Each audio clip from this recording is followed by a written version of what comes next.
Hola a todos, bienvenidos a este seminario que se llama El nexo de agua y alimentos en los sistemas de montaña, que auspician conjuntamente la Universidad de Doherty, la Iniciativa Andina del CIP y el CGIAR.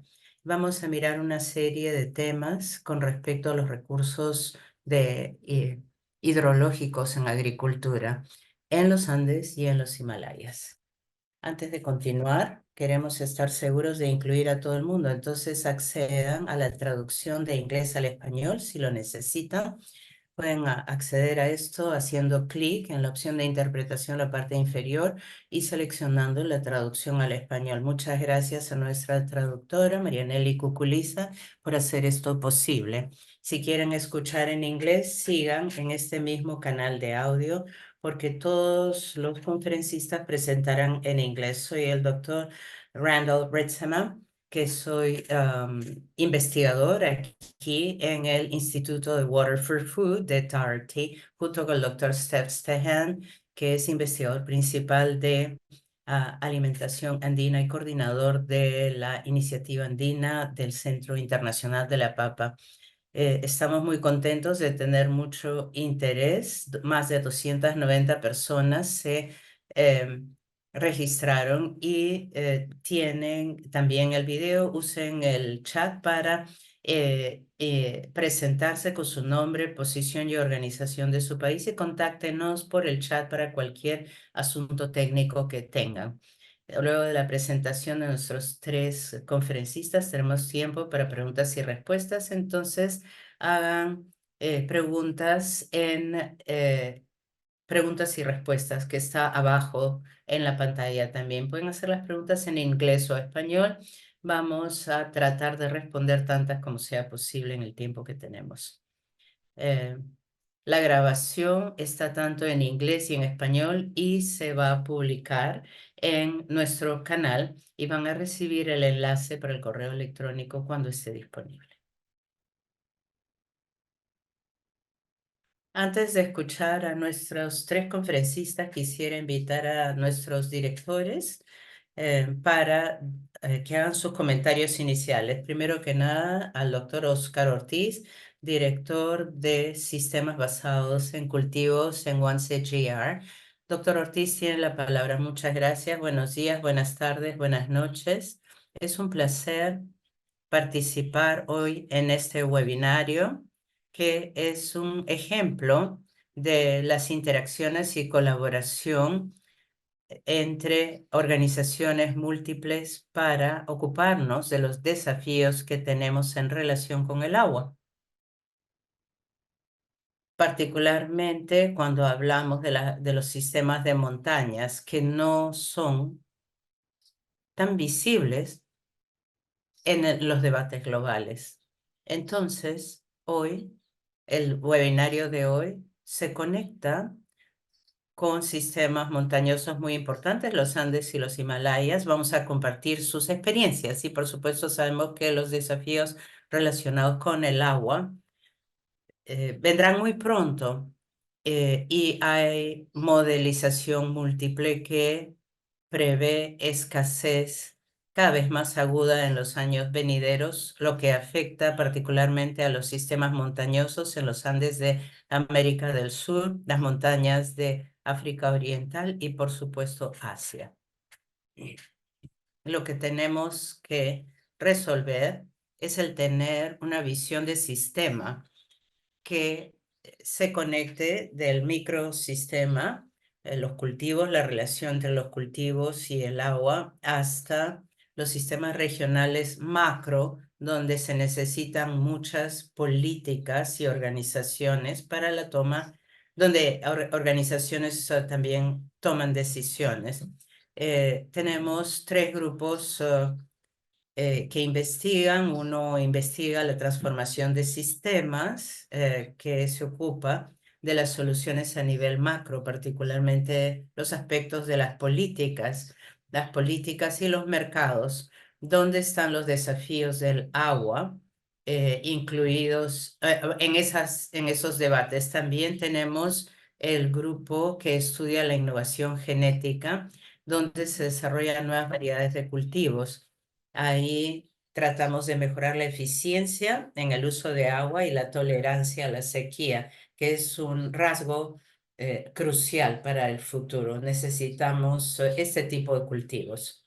Tenemos otro grupo de ciencia global que se ocupa de los sistemas agrialimentarios resilientes, que tiene que ver con un manejo integrado de las fincas y el paisaje. Ahí se desarrolla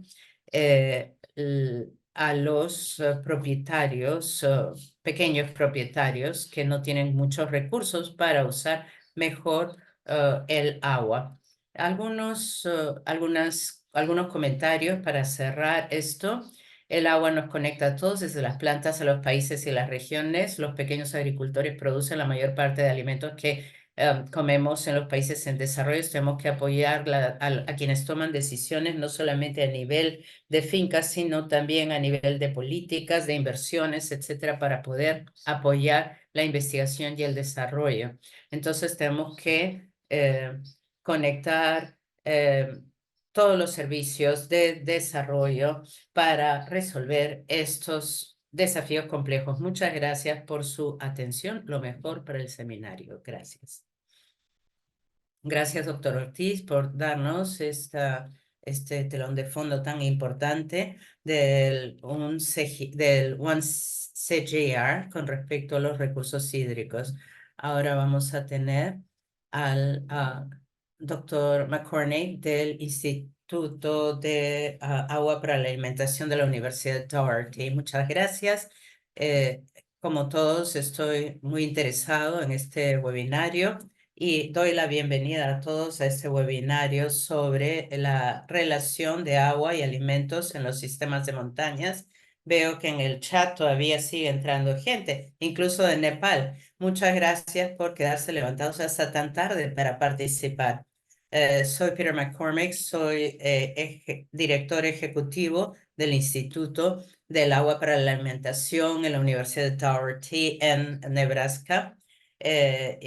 Colaboramos con otras instituciones en el estado de Nebraska y con todo el mundo para desarrollar y aplicar soluciones respecto de nuestra visión de un mundo con agua y seguridad alimentaria. Este webinario es muy relevante para nuestra visión y misión, pero también es muy relevante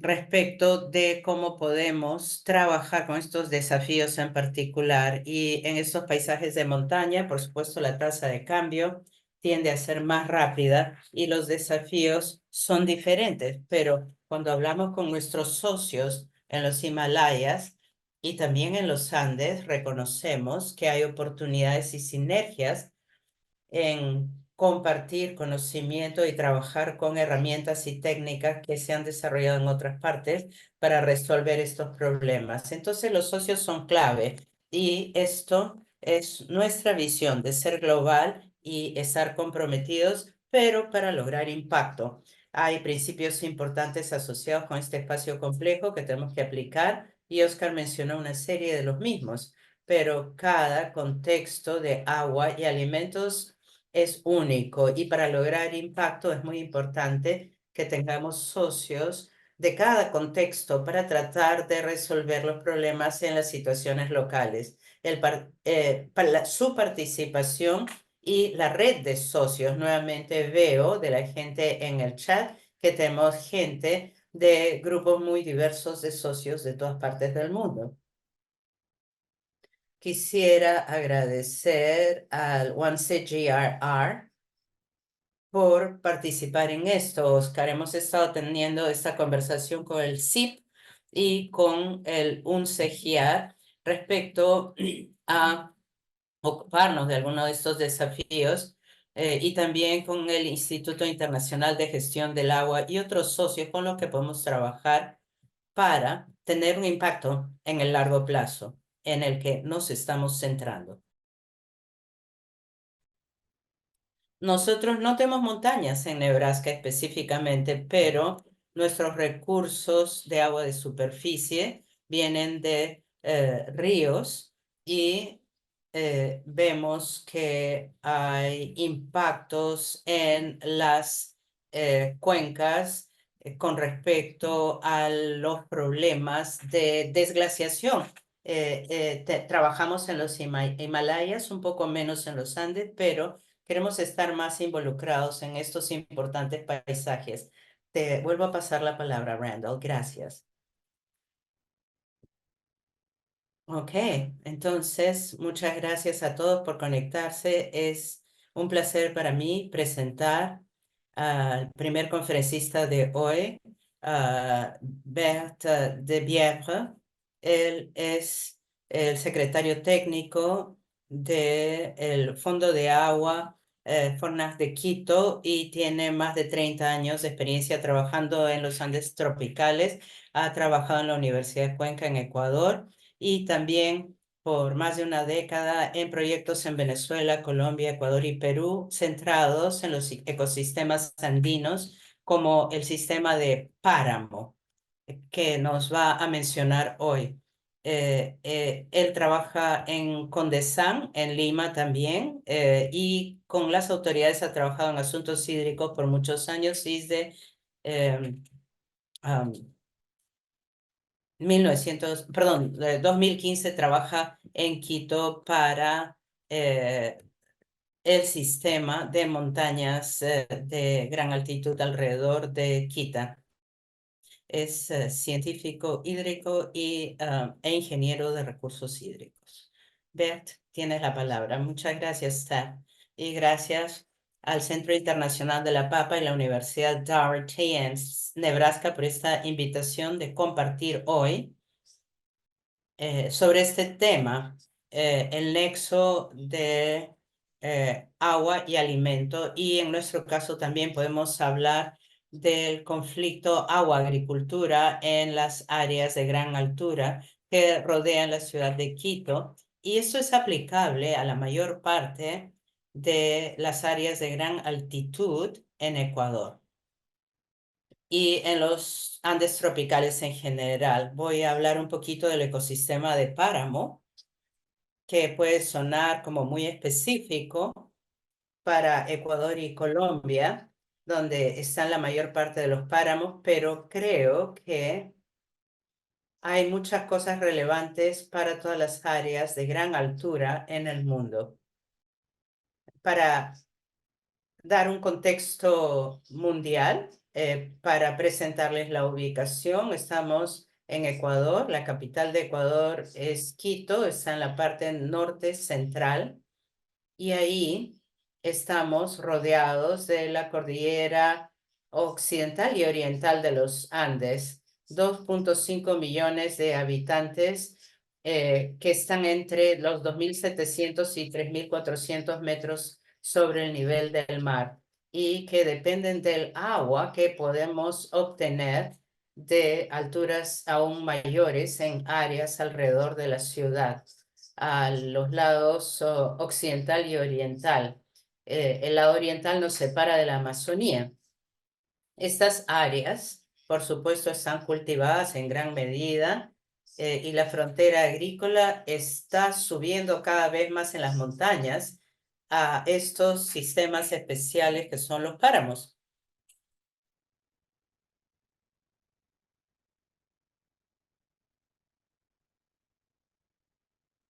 ¿Qué es el páramo? En realidad no hay una traducción en inglés. La mayor parte de los páramos están ubicados en los Andes.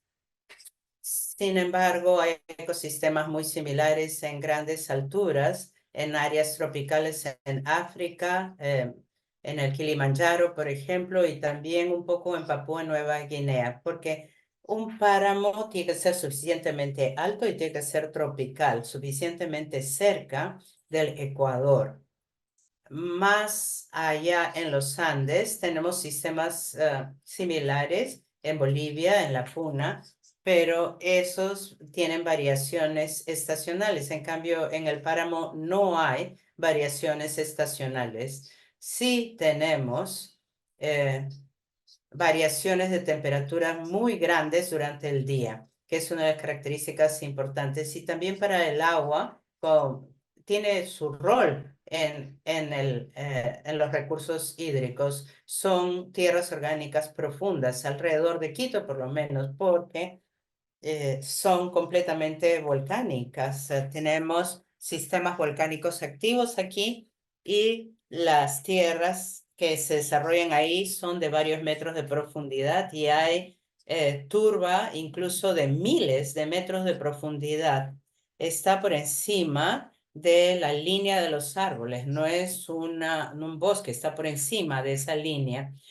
Tenemos pastizales, y no hay árboles y estamos suficientemente cerca del Ecuador. Eso da lugar al desarrollo de características especiales de baja evapotranspiración y muy alta capacidad de regulación del agua, especialmente en sus tierras. No es que llueva muchísimo, más bien tiene que ver con la capacidad de regulación del agua, que es extraordinaria.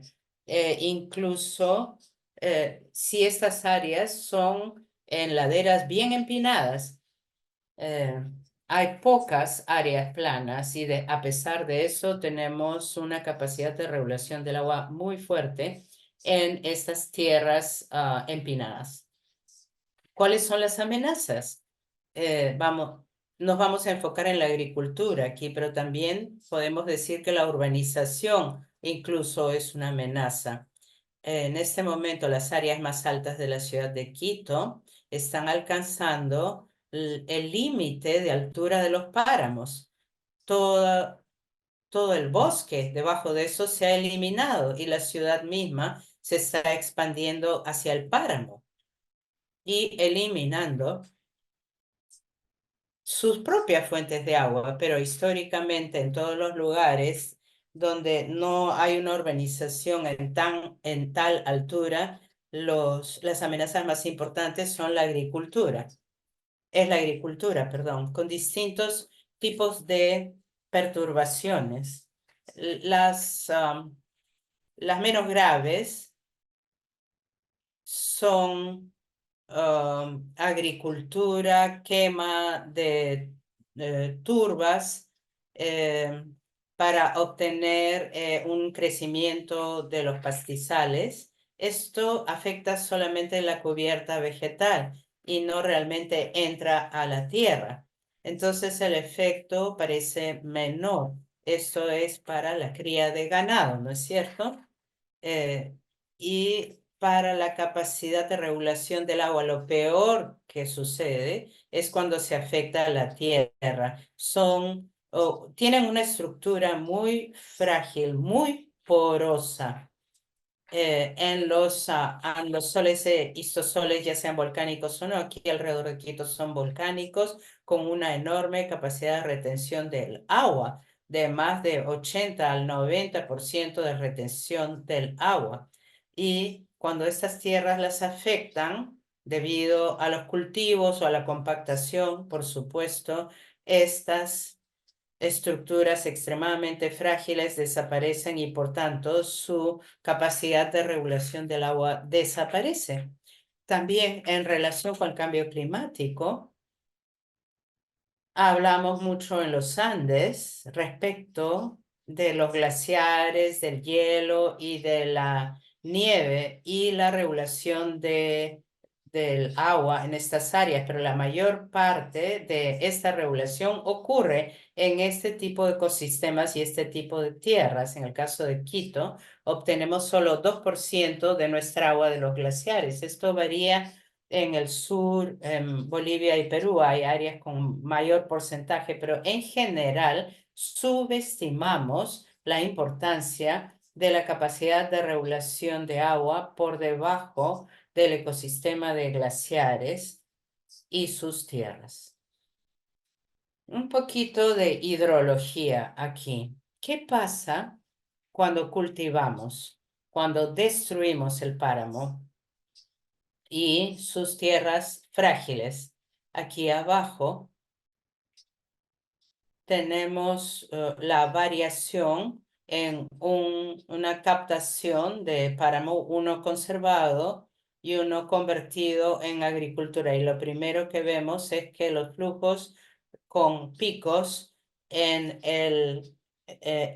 la captura agrícola está mucho menos regulada. Y aquí tenemos las curvas de duración del flujo, de los flujos más altos a los más bajos. Aquí lo vemos más claramente, no vemos gran diferencia en los altos, pero sí en los bajos. Y esta es una escala logarítmica. Entonces, en la estación seca, los flujos caen tremendamente cuando se afecta la capacidad de regulación del agua debido a los cultivos.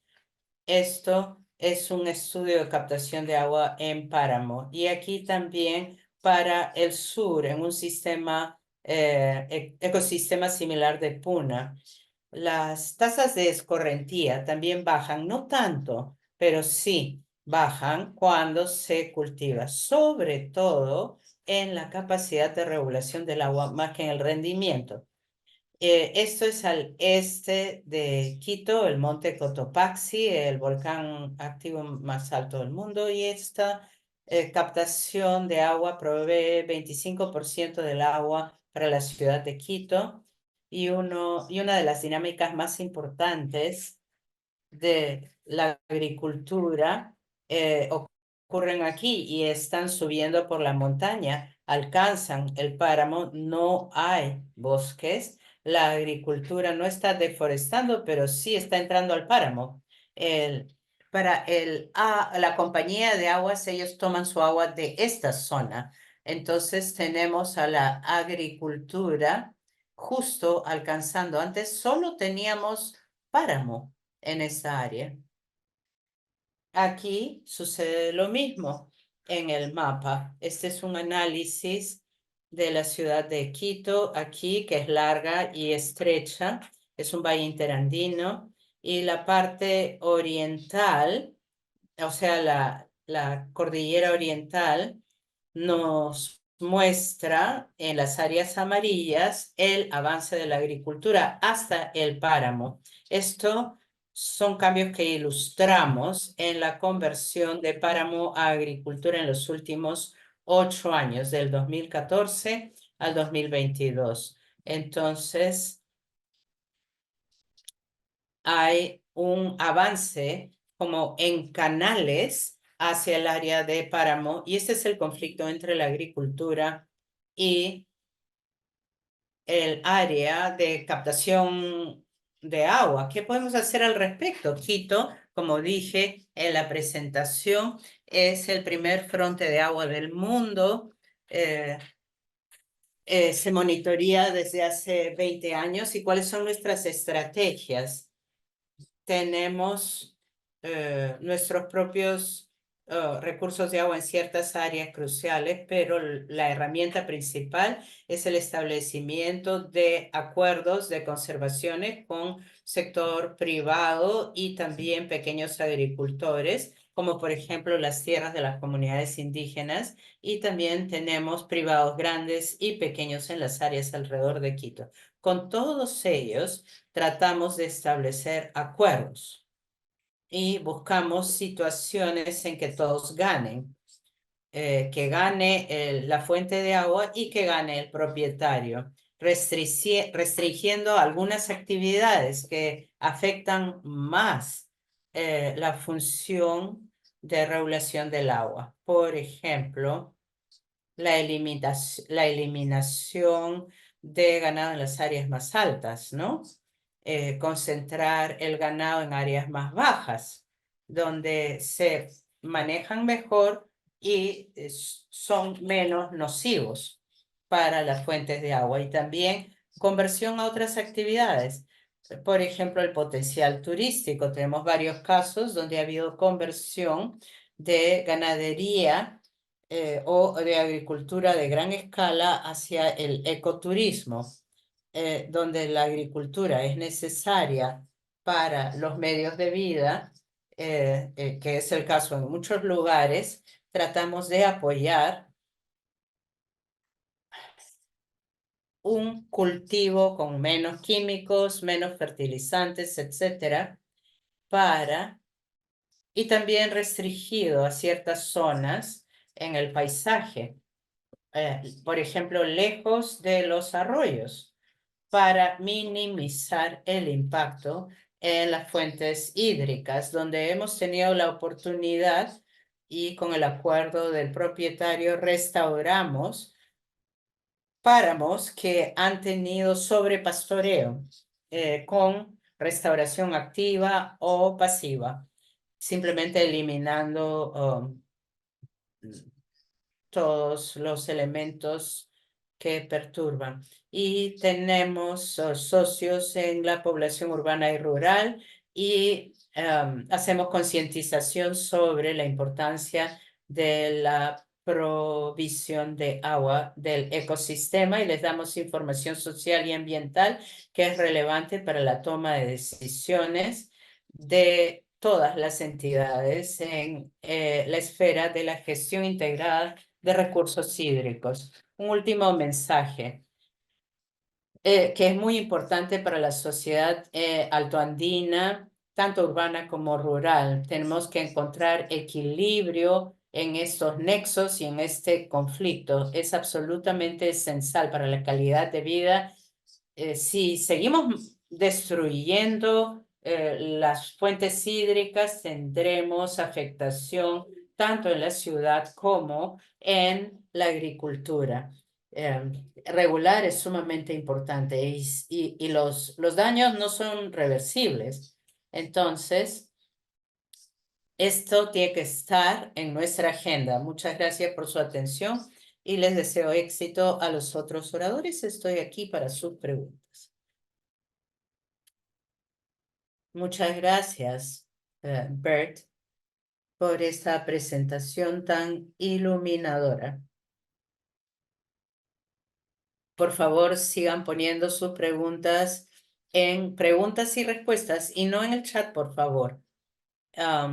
Permítanme presentar a nuestro segundo conferencista. Nuestro segundo conferencista es Boris Ochoa Tocachi. Es presidente de UPAC, Consultoría Estratégica, y también fundador del Instituto para Investigación de Sostenibilidad Aplicada en el Ecuador y asesor principal de Forest Trends en el proyecto de infraestructura natural. Él es experto en montañas, hidrología, monitoreo hidrológico y servicios ecosistémicos y su manejo.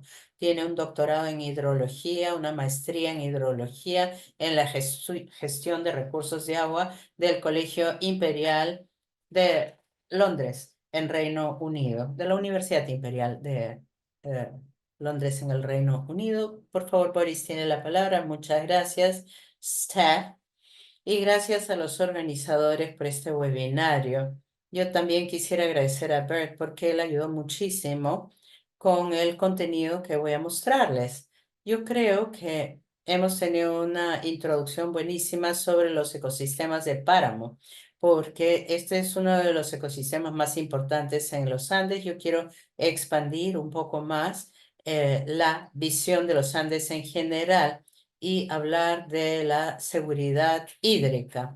Si ustedes ven este mapa, van a poder ver cómo cambia la precipitación a lo largo del año en los Andes. Y como pueden ver, tenemos probablemente uno de los lugares más húmedos en el área del Chocó, en Colombia y el norte de Ecuador, pero también tenemos una de las áreas más secas en el mundo, en el desierto, desde el norte del Perú hasta el norte de Chile con el desierto de Atacama. Pero, ¿qué significa esto en términos generales para las personas que viven en los Andes? Vamos a ver esto. En un par de meses, por ejemplo, esa foto fue tomada en diciembre y la segunda en abril. Y como pueden ver, solo en unos meses el paisaje se ve muy diferente. Estas estaciones húmedas y secas en combinación con los cambios en el uso de la tierra, en particular para agricultura y ganadería, tienen consecuencias enormes para las personas que viven corriente abajo. las inundaciones, por ejemplo, cuando hay exceso de agua o sequía, cuando no tenemos suficiente. En las montañas, los Andes, los Himalayas y otras muchas cordilleras actúan como fábricas y esponjas del agua. Entonces, cuando hablamos de la fabricación del agua, hablamos del sistema perdón, al servicio ecosistémico de generación de agua, donde se transforma el agua de precipitación a corrientes. ¿Y cuál es la capacidad? ¿Cuánto tiempo pueden las cuencas almacenar esta agua y luego liberarla a los arroyos y ríos que alimentan a las comunidades que están más abajo? Vamos a este punto del sistema, ecosistema del páramo que va del norte del Perú a Ecuador, Colombia, Venezuela, incluso hasta Costa Rica. Esto es muy importante para la provisión de agua de poblaciones ubicadas en la costa del Pacífico, pero también en la cuenca amazónica. A través de los años nos estudió estos ecosistemas y tenemos escasez de datos. La hemos tenido por mucho tiempo. Es solo en las últimas 2 décadas en que hemos tenido un boom de investigación mostrando todas las características y beneficios de los ecosistemas, contexto social, también ecológico, hidrológico, edafológico, todo esto son beneficios. Ah, Y cuando vemos más generalmente cómo los ecosistemas ubicados en los Andes se han estudiado, vemos un gran sesgo. El ecosistema de la Puna, con los pastizales en Perú, Bolivia y el norte de Argentina y Chile, cubren 85% de los pastizales andinos, pero solo 6% de la investigación en estas áreas, y el páramo, que es sumamente importante, solo 12% de la superficie, pero concentra el 92% de la investigación. Eh, entonces, estos sesgos nos permiten ver lo importante de los páramos. Eso es muy positivo, ¿no? Entender los procesos hidrológicos y cómo se relaciona esto con los servicios ecosistémicos que disfrutamos gracias a eso. Pero hay gran parte de los pastizales que no se han estudiado. Y esto también es un problema cuando hablamos de las otras condiciones que quisiéramos estudiar, por ejemplo, la restauración de esos pastizales o cuáles son los impactos de restaurarlos o cuál es la escala en que trabajamos estos procesos, sobre todo a escala paisajista y no a escala puntual. Esto se refleja en estos 2 gráficos que quiero mostrarlos rápidamente. Cuando vemos los impactos del uso de la tierra, vemos que en el campo esos impactos son muy obvios y visibles. Por ejemplo, el contenido de humedad de la tierra. Cuando vemos los mismos usos de la tierra en el laboratorio, no vemos los impactos que vemos en el campo, porque las condiciones son muy heterogéneas en las montañas, pero cuando vemos la restauración, no los impactos negativos, sino qué podemos hacer mejor para restaurar estos ecosistemas. Tendremos que esperar al menos 5 años para comenzar a ver los cambios o incluso décadas y siglos cuando queremos restaurar un humedal, por ejemplo, que ha sido perturbado. Y hay muchos impactos por el uso de la tierra en las montañas, sobre todo para la producción alimentaria. Cuando se cultiva papas, como se ve en la imagen, cuando se pastorea con distintos tipos de ganado, tenemos ya sea bovinos o ovinos, etcétera, y luego la plantación de árboles nos dará esto una respuesta para la disponibilidad del agua. Hay una iniciativa entonces que comenzó hace 12 años que se llama la Iniciativa regional para los ecosistemas andinos. Y estamos viendo todos los cambios de uso de la tierra que ocurren en estos países, desde Venezuela hasta Chile, con cuencas que pueden ser similares en ciertos aspectos de Bolivia, Ecuador, Colombia y Venezuela. Tenemos entonces acuerdos institucionales entre todos estos agentes, comunidades, tomadores de decisiones, la academia, las redes de monitoreo y las autoridades ambientales que tratan de impactar las políticas. Bert ya nos mostró esto, pero esto incluye también otros ecosistemas más allá del páramo. Y podemos ver que el cultivo tiene un efecto muy fuerte en los flujos hacia abajo y esto se replica en distintos tipos de ecosistemas de los Andes. Por ejemplo, el pastoreo, producción de comida a partir del ganado, tiene un gran impacto en el agua y en la regulación hidrológica de esas cuencas. La forestación. Tenemos un gran impacto tanto en rendimiento del agua y también en regulación hidrológica, como vemos aquí. La plantación de árboles cambia los flujos bajos y los altos. Y a veces hay estas ideas de decir, bueno, el cambio del uso de la tierra va a producir grandes impactos en el paisaje, pero además está el cambio climático y el retroceso de los glaciares en los últimos 50 años que se han perdido atribuir todos esos impactos negativos corriente abajo a esos cambios en los glaciares. Hay un estudio publicado hace 5 años que muestra que en realidad el retroceso y el derretimiento de los glaciares afectan especialmente a las áreas más cercanas a las fuentes de los glaciares. Pero, ¿qué ocurre con la propagación y la contribución del derretimiento de los glaciares? Esos impactos no necesariamente se transfieren a lo largo de todas las áreas más bajas, tanto en el Pacífico como en la Amazonía. Y si vemos las áreas cruciales, cerca de Quito, en la Cordillera Blanca, cerca de Huaraz en Perú, en Vilcanota, cerca del Cusco o en La Paz, veremos que en un año normal eh, no vamos a ver necesariamente impactos de retroceso de glaciares como podríamos esperarlo o como se anuncia en las noticias cuando hablamos del cambio climático. Y esto es muy importante porque cuando hablamos del cambio climático probablemente tenemos que ver mejor cuáles son los impactos de los eventos extremos, más que el retroceso de los glaciares.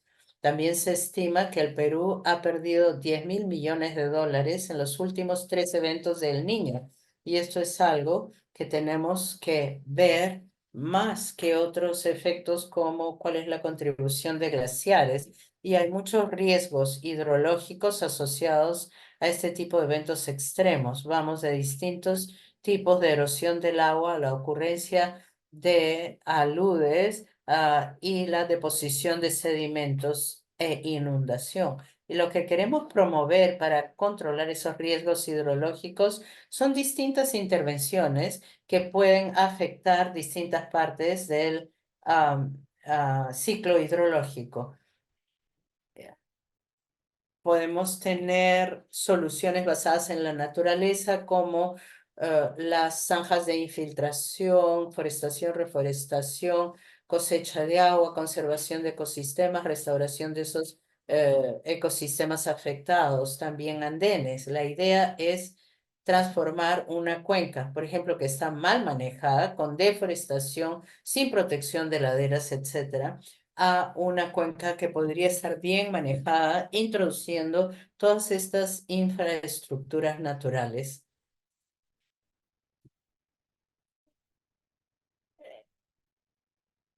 El proyecto de infraestructura natural para la seguridad hídrica ve los impactos de los distintos tipos de intervenciones en la infraestructura y en los sistemas, perdón, los servicios ecosistémicos.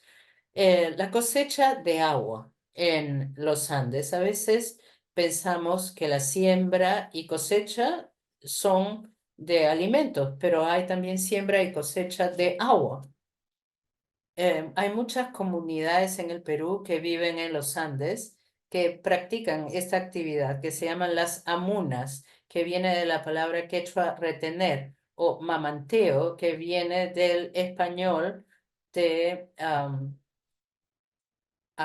lactación, alimentación por el pecho. En la estación hídrica se desvía el agua y se la infiltra y se la recupera corriente abajo durante la estación seca, en sitios donde están varios cientos de metros por debajo. Estimamos que si se aplica esta metodología, por ejemplo, en un caso que estudiamos en la Sierra de Lima del Perú, 25% de la precipitación se transforma en un flujo, pero el agua viaja muy lentamente por la tierra con tiempo de residencia de 45 días y en vez de correr en la superficie en un par de horas o días, podemos almacenar el agua en las tierras por varias semanas e incluso meses.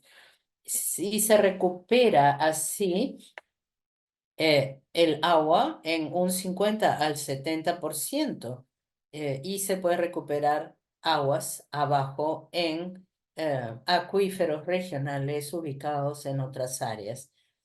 Y lo que creamos entonces es un modelo que podía estimar el potencial de replicar esta actividad de cosecha de agua corriente arriba de la cuenca del Rímac, la que provee agua a Lima, y estimamos que esto podía proveer 100 millones de metros cúbicos por año de agua a la ciudad sedienta ubicada en el desierto, y que podemos combinar esas intervenciones verdes de infraestructura natural con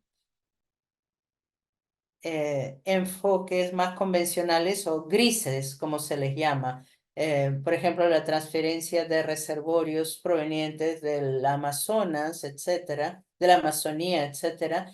Esto mejoraría en los problemas de inundación, pero también de provisión de agua para la población y así podemos combinar lo verde con lo gris para ser más eficaces en la provisión de agua a las ciudades, pero también a áreas que producen agricultura, que están también corriente abajo. Quiero entonces terminar dándoles algunos mensajes clave. Pensamos que hay un gran potencial en la complementación del monitoreo para resolver la escasez. Esto se puede hacer con ciencia ciudadana, otros enfoques participativos para el monitoreo en los sistemas montañosos. También tenemos que tener intervenciones mucho más complejas que solo los cambios en la cuenca a escala microcuenca, sino una combinación de distintas infraestructuras naturales que tienen un efecto en el ciclo hidrológico. Hay un gran potencial en combinar las infraestructuras gris y verde, como mencioné en mi último ejemplo, pero tenemos que ir más allá de esas intervenciones, ir a la fuente, cómo podemos proteger y restaurar los ecosistemas que proveen los servicios ecosistémicos que utilizamos más abajo.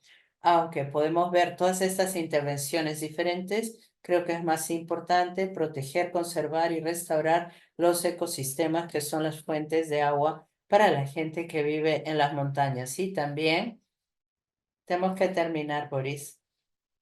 Y tenemos que agradecer a la gente que vive ahí, no solo los ecosistemas. Muchas gracias. Muchas gracias, Boris, por esta charla fascinante y traer ejemplos de las prácticas tradicionales y combinarlas con la modelización. Vamos entonces al otro lado. Ahora nos vamos a otra región, a los Himalayas. Es un placer para mí presentarles a Santosh Nepal. Voy a presentarlo. Él trabaja para el Instituto de Gestión del Agua, EMI, en Nepal. Ahí comenzó a trabajar en el 2022. Es responsable de manejar recursos hídricos dentro de la cartera de cambio climático en relación con eh, el acceso a la hidrología, cambio climático, resiliencia ante el cambio climático, saneamiento, higiene y también el nexo con entre los ecosistemas y la alimentación. Antes trabajó en el grupo de clima e hidrología y fue responsable de diseñar proyectos en el contexto del cambio climático en la región del Himalaya. Santosh tiene un doctorado en hidrología de montañas en la Universidad de Jena en Alemania y también dos maestrías, uno en antropología y otro en gestión ambiental. Santosh tiene la palabra, por favor. Adelante. Muchas gracias, Sar. Hola a todos. Voy a tratar de mostrarles mi pantalla.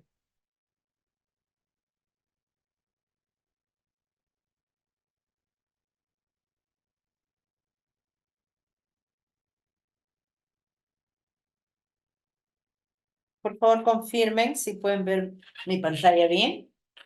Sí, sí la podemos ver. Por favor, continúa. Muchas gracias a todos. Buenos días, buenas tardes, buenas noches. Estoy hablándoles de Katmandú ahora. Quisiera aprovechar esta oportunidad que nos da el Instituto para el Agua y la Alimentación del CIP. Y voy a hablar ahora de los Himalayas y de nuestro trabajo con modelización de gran escala en esta región y también la iniciativa de CGIAR para estos nexos. La región del Himalaya es una región que se extiende desde Afganistán en occidente hasta Myanmar en el oeste al Myanmar, en el este se extiende eh, eh, a lo largo de varios miles de kilómetros en 8 países. Tiene los 10 ríos más grandes de Asia y está inhabitada por 1,9 mil millones de personas, 235 millones de los cuales viven en las montañas. Esa montaña es como una torre de agua para las áreas corriente abajo y algunas de las torres de agua como el eh, o el Hindush es uno de los más importantes si lo comparamos a escala global y muestra los importantísimos enlaces entre corriente arriba y corriente abajo. Se ve esto en la biodiversidad y tiene una gran reserva de hielo, 6.000 kilómetros cúbicos. Si ponen esto, imagínense una ciudad de Manhattan. Y es esto los recursos de hielo en la región. Si ven el cambio climático, esta es la historia del cambio en los últimos 30 años. A la izquierda, ustedes pueden ver las tendencias de la temperatura y ven que hay temperaturas que crecen consistentemente. um, y en algunas áreas esta tendencia es muy alta. En el caso de las tendencias de precipitación, pueden ver también el incremento y decremento en algunas áreas. Esto es estadísticamente significante, como se ve en el área aquí.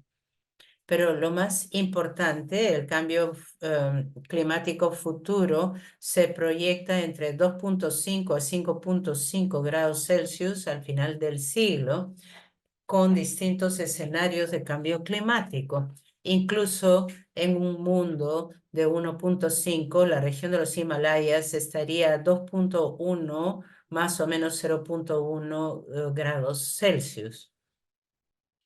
Y debido a estos extremos climáticos que probablemente se incrementarán, como lo muestra la IPCC, con gran confianza, con un gran rango de confianza. Todo esto afecta los recursos naturales. Los glaciales están retrocediendo.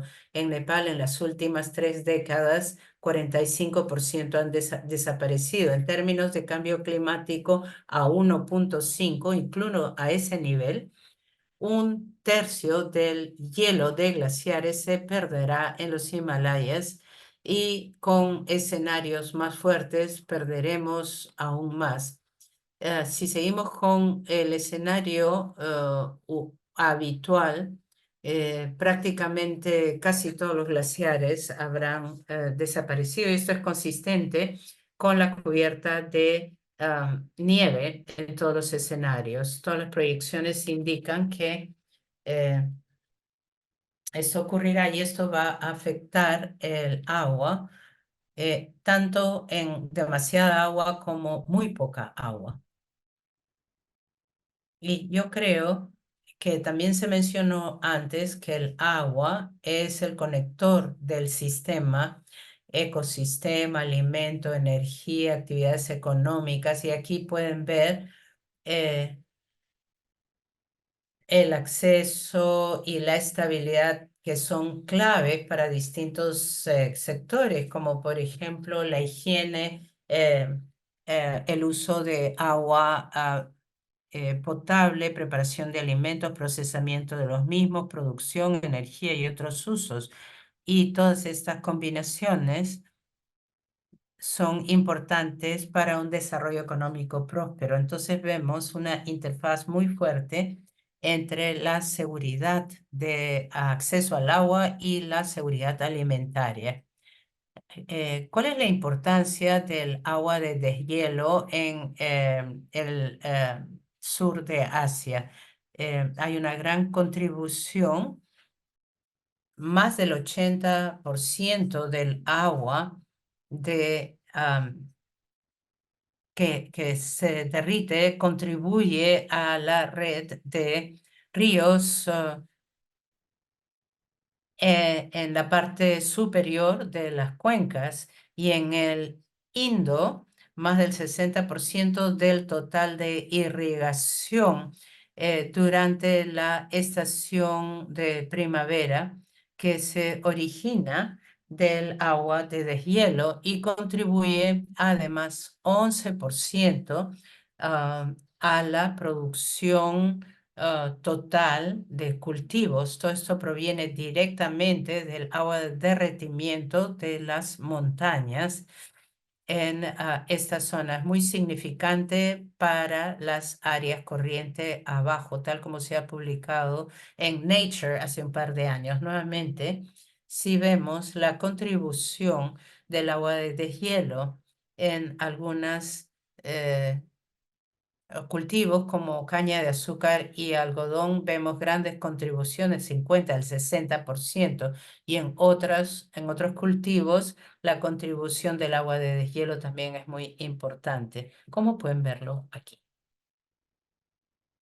Ahora, si contribuyen la contribución del agua de deshielo en producción agrícola en millones de toneladas por año en la cuenca del Indo, verán que el 15% de las 19 millones de toneladas anuales de la cuenca del Indo se pueden atribuir al agua de deshielo, y en el Ganges 7% de la producción anual de caña de azúcar de 103 millones de toneladas. Esto indica las grandes contribuciones del agua de deshielo en la agricultura. ¿Cómo se ve el futuro en términos de irrigación? Nuestra evaluación que publicamos el año pasado respecto del cambio climático, vemos que la escorrentía del agua de deshielo cambia de 1 a 2 meses antes. Hay un inicio más temprano de la estación de grandes flujos en 1 o 2 meses debido a un pico de derretimiento o de deshielo más temprano. En general, el incremento del agua implica que habrá una expansión de las áreas de irrigación, pero lo que es interesante es que el incremento de la escorrentía coincide con un incremento en la demanda de agua durante el inicio y el medio de de la estación del Caribe. Si vemos los escenarios de agua de derretimiento y de agua subterránea, lo que podemos ver es, este es el escenario RCP4 y tenemos en algodón, por ejemplo, las contribuciones del agua de deshielo están en este rango. 50 o 60% de contribución al inicio de la producción en junio y julio. Pero esa contribución se incrementará aún más en los inicios de cultivo, tanto del trigo como del arroz. Entonces habrá mayor dependencia del agua de deshielo para el algodón. Y aquí abajo vemos la contribución del agua subterránea a la irrigación en el Indo. Tomo nuevamente el ejemplo del trigo. Aquí tenemos una dependencia del agua subterránea, sobre todo hacia el final del cultivo. Y esa dependencia será cada vez mayor en algunos escenarios, corriente abajo. En general, esto indica que habrá más dependencia del agua de deshielo en el contexto del cambio climático, pero de la misma manera del agua subterránea debido a la lluvia errática. Entonces, los agricultores dependerán del agua subterránea. El futuro no se ve promisorio porque hay otros cambios socioeconómicos durante el cambio climático. Por ejemplo, las poblaciones se incrementarán en 50% alrededor de los 50. El PBI se va a incrementar 8 veces. Un fuerte crecimiento tanto de población como de crecimiento económico. Esto implica que habrá una demanda muy grande de agua dulce. Las torres de agua son muy vulnerables y son cruciales a escala global. Y la tensión hidropolítica implica que tenemos que considerar los usos de agua, corriente arriba y corriente abajo, manejando bien los usos de la energía, del agua para energía y agricultura, para la alimentación. Entonces, la iniciativa de las ganancias Nexus tiene todos estos elementos.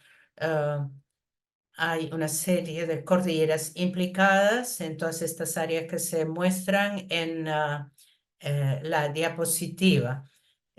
También vemos la gran escala de la productividad del agua. Estamos trabajando también en energizar el agua para los sistemas alimentarios. Estamos enfatizando cómo podemos mejorar la gobernanza de Nexus de la WEFE.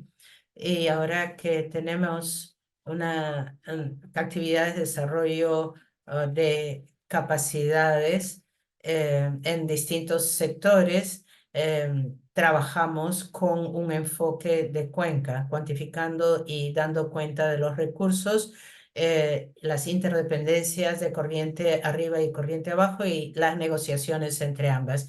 Estos son ejemplos de la iniciativa de Nexus WEFE, la plataforma de la web interactiva para mostrar las variaciones espaciales y temporales de la productividad del agua y la huella de agua, la huella hídrica en la cuenca del Ganges. En escala federal promovemos las plataformas multipartes interesadas, pensando sobre todo en Nepal, Queremos mejorar la productividad del agua a través del arroz que trabaja con menos agua en la cuenca del Ganges. También tenemos dinámicas de género y capacidad de almacenamiento. Quiero concluir diciendo que trabajamos no solamente en la parte de modelos y biológica, sino queremos de desarrollar la capacidad de los líderes que están surgiendo, desarrollando los cursos de sensibilización, cursos profesionales. Queremos traer estos cursos académicos para integrarlos en el currículo y al mismo tiempo estamos trabajando en el desarrollo del liderazgo de las mujeres con el Nexus UEFE y estamos piloteando esto en programas de mentoría. Hemos ya capacitado a 20 líderes mujeres. Esto es de distintos sectores, gobierno, academia, sector privado y sociedad civil. Estas líderes son sumamente importantes para promover estas ideas y manejar los recursos hídricos de manera más integral. Aquí acabo, estoy aquí para sus preguntas. Muchas gracias, doctor Nepal, y a todos nuestros conferencistas. Ya hemos llegado a la hora. Nos vamos a extender unos cuantos minutos para responder a algunas preguntas.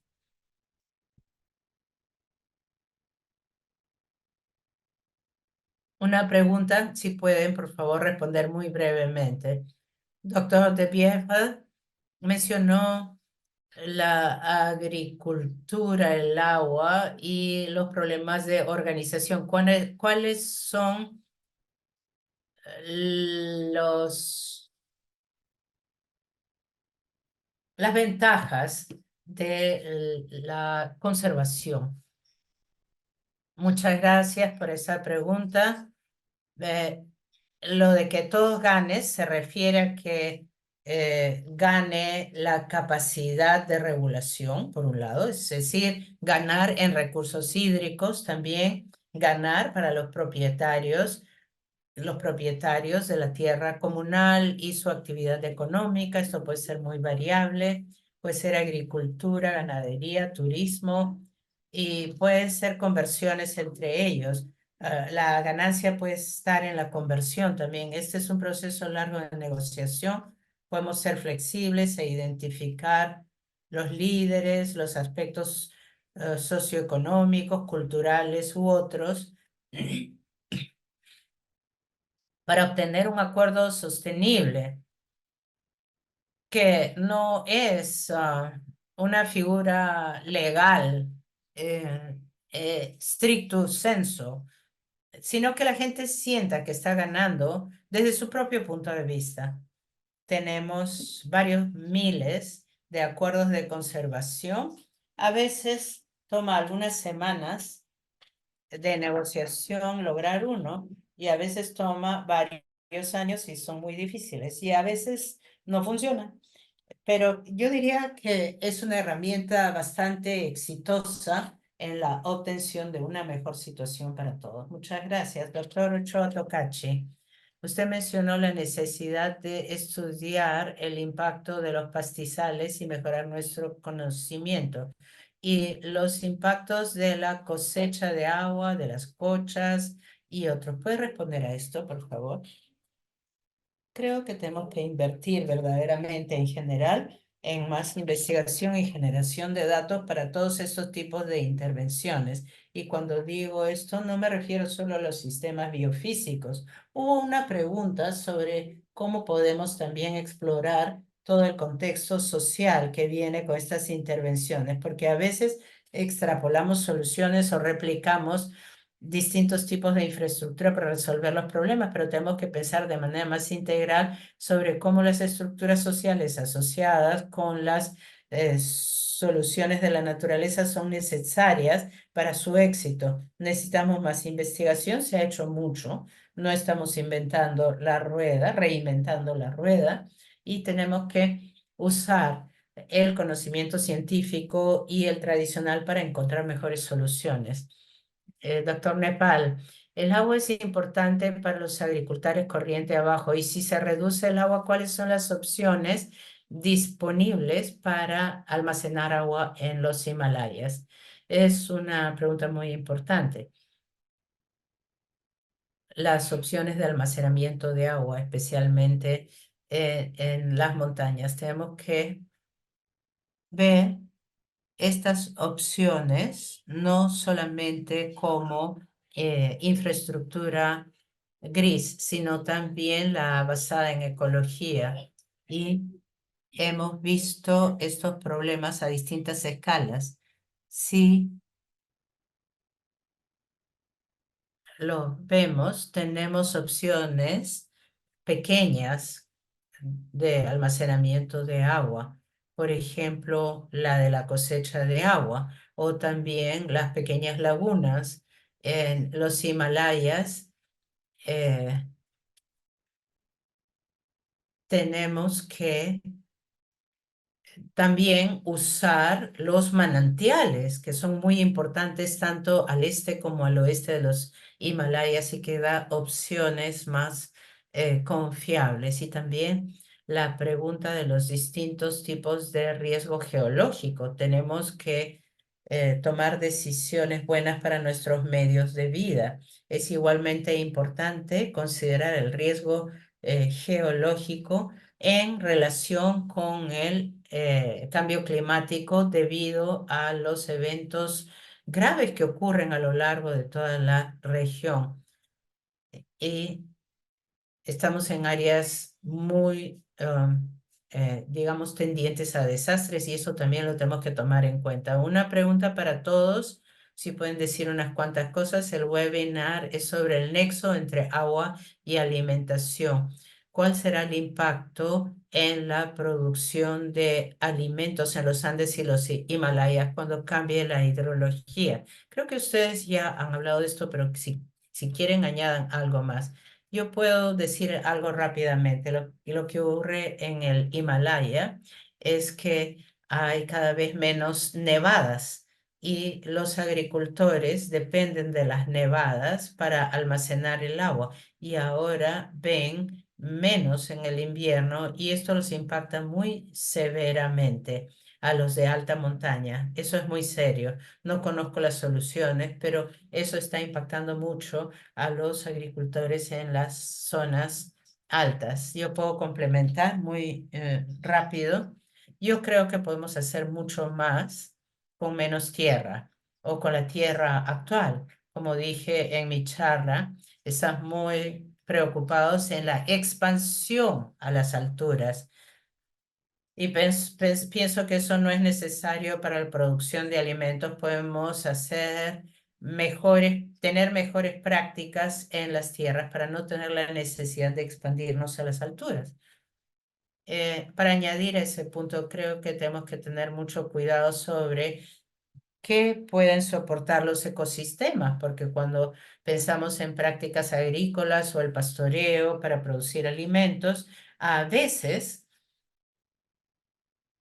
tenemos que analizar las prácticas que han ocurrido por siglos, como la rotación, por ejemplo, de pastizales o de cultivos. Pero cuando tenemos que alimentar a poblaciones más grandes a nivel de un país o a escala internacional, tenemos que ver cuáles son las soluciones. Y ahí tenemos el problema de agricultura de subsistencia en las comunidades locales versus las prácticas agroindustriales ubica corriente abajo. No es fácil, pero creo que podemos encontrar soluciones que nos ayuden a todos. Ok, muchas gracias a todos. Debido al tiempo, quizás podemos encontrar otra manera de responder a las preguntas remanentes. Aquí ya tenemos que terminar. Ha sido fantástico hoy día. Ojalá tuviéramos más tiempo, pero quiero compartir un poco de información con ustedes. Quiero agradecer a nuestros panelistas por su participación y por esta importante conversación, por compartir su experiencia con nosotros. Yo aprendí un montón. Creo que todo el mundo aprendió. Y la audiencia también les agradece a las audiencias también le agradecemos por su participación y sus importantes preguntas. Y ustedes pueden conectarse con cualquiera de los conferencistas a través de sus correos electrónicos. Eh, Les recuerdo que la sesión se grabó, va a ser archivada, van a recibir un enlace por correo electrónico cuando esté disponible. Quisiera agradecer a Frances Hayes y Amber Hoytsreds y al equipo de comunicaciones de la universidad que nos ayudaron hoy, Viviana Infantas, del equipo de comunicación en el CIP, nuestra traductora Marianelli Cuculiza, gracias. Y finalmente al doctor Ortiz y al doctor McCormick por sus comentarios de hoy. Muchas gracias por unirse y considerar este tema tan importante. Les deseo un maravilloso día. Muchas gracias.